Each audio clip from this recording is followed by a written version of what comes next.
The Trump administration says it will not have a complete release in time to meet the deadline at midnight. And based on our experience so far here, these files are not searchable. Did the administration break the law? What do you make of this partial disclosure? Well, they break the law so often it doesn't seem to make much difference anymore. I think they released some things to show that they were trying to work in good faith, even though nobody's surprised that they haven't come out with all the records.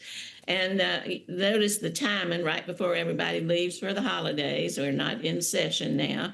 And also they're partially released, so who knows how many are left and what's in what's left and what's behind all the redactions. So yes, it's a good step, but there's a lot more to learn from these records. Well, that's for sure. And I realize we've got hundreds of thousands of documents, and there'll be a lot of news likely emerging over the course of the weekend. There has been some concern about political motivation on the part of the Department of Justice, however. President Trump has instructed the Attorney General to investigate, for instance, Bill Clinton, Larry Summers, other Democratic names that he thinks should be taking the blame for what he calls the Epstein hoax. We're looking at massive redactions here, Congresswoman. Some entire pages are blacked out. Do you need to see justification from DOJ and what went into these redactions? Well, we certainly should know what determined which ones they wanted to strike, because otherwise you just suspect that they're trying to cover something up. You black something out, that means you're hiding something. And so, of course, that's what people suspect. Now, whether we'll ever get that information or not remains to be seen. I doubt it. I doubt it seriously. And the fact that he's calling it a Democratic hoax, everything to him is a hoax. Affordability is a hoax. Health care is a hoax. Now, this is a hoax. And you see which pictures come out first, those of Democrats. And he's made no bones about the fact that retribution is kind of his North Star when it comes to making policy. Who can he go after who he thinks has wronged him in some way?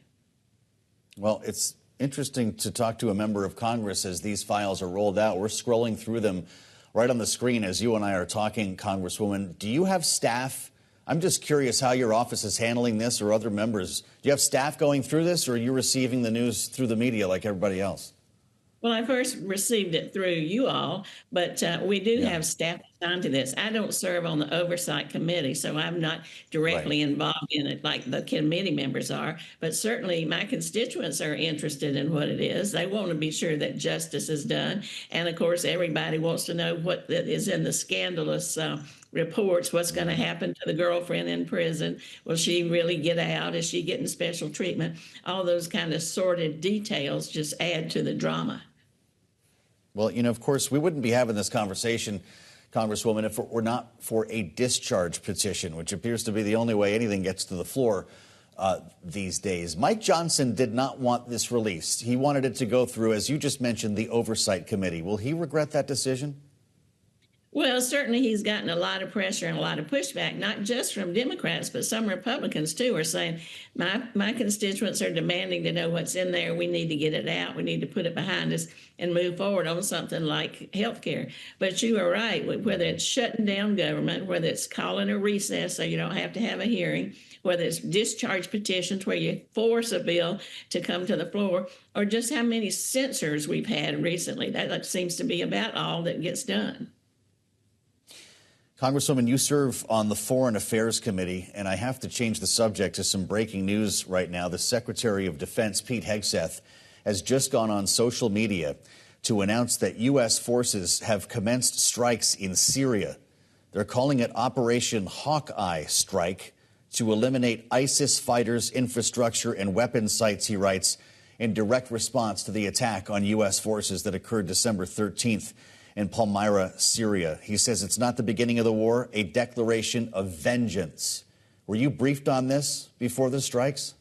No, interestingly enough, we had a briefing from Hegseth and Marco Rubio and a couple of generals just last week, but that was all focused on Venezuela. That was just kind of a mouthful of acronyms and didn't really tell us anything about that situation. We certainly haven't heard about this one now in Syria, other than the fact that the president said some bad people are really going to be hurt and we're really going to respond in a really tough way. Well, I guess this Operation Vengeance is that response.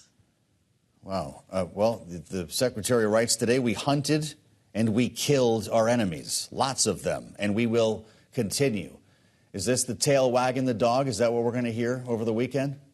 Well, it certainly adds to the confusion, and that's what this administration is all about. You light fires all over the place so nobody can keep up with what's going on or have any real sense of what the plan is. We've now left healthcare behind. We're leaving Venezuela behind. We're moving into Syria. We've got a new national defense strategy that insults Europe. What is going on? There's no rhyme or reason to it. It's not policy. It's just kind of ad hoc response. And this president who so wants the Nobel Peace Prize is lighting fires everywhere. And if we're not careful, we're going to be sending more troops on the ground, whether it's in Central America or East Asia or Central Asia. Well, we saw some War Powers votes this week. I don't know if that's something that you think needs to be considered for Syria or through the region, Congresswoman. Is that the next step?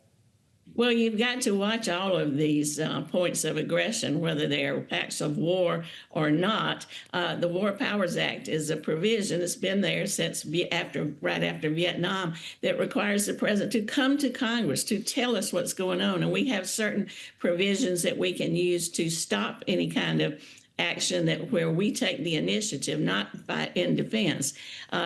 Whether this rises to that level or not, I don't know, but we certainly need to know what's going on, and the public deserves to know what's going on. If you're going to send our troops somewhere, we ought to be a part of that decision-making process. I voted for those provisions to strengthen the War Powers Act, but of course the Republicans voted them down.